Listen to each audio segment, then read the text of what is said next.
What are universities really for? Well, the main thing is to teach people how to make a living, educating the young to be engineers, biochemists, or economists.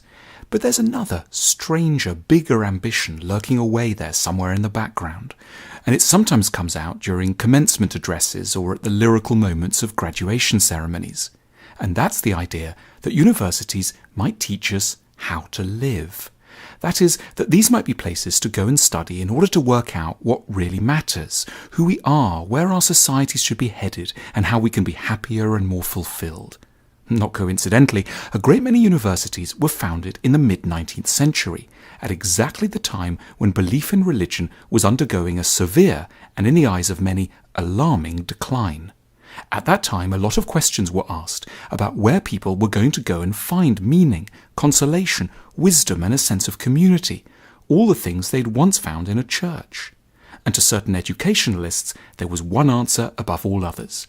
What people had once found in churches, they would now be able to discover in things like the dialogues of Plato, the plays of Shakespeare, the novels of Jane Austen, the paintings of Botticelli or Titian.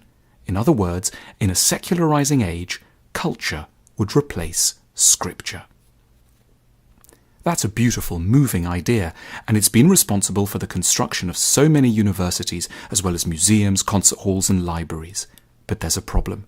Pitch up at any actual university, more or less anywhere in the world, and start asking big questions like, where should I go with my life? Where is meaning to be found? How can we change things in this troubled world?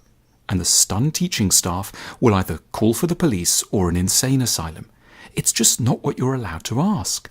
The really big questions and inner dramas that people used to take to religion seem strangely out of place in the average university setting, where the mood is far cooler, more abstract, and oddly removed from anything too practical or urgent.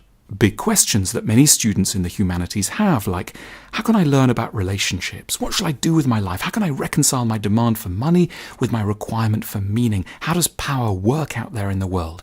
Such questions aren't necessarily very well addressed or answered. Currently, universities have departments named after big academic disciplines like history or literature or philosophy. But such titles really just reflect pretty arcane priorities rather than accurately picking up on issues that actually trouble people in their lives. In the ideal university of the future, that original dream that culture could replace scripture would be taken so seriously that departments would be reorganized to reflect the actual priorities of our lives.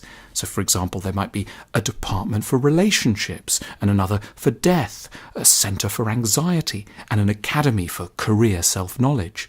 You wouldn't study 18th century history or the picaresque novel. You'd study how to be less anxious or how to be more compassionate. Complaining about how many universities are today isn't a way of giving up on them. It's an attempt to get them to live up to their original promise, which is, in a busy world where most of us are just scrabbling around full-time trying to make a living, to act as centres which can generate those ideas that will truly help us to live and to die well.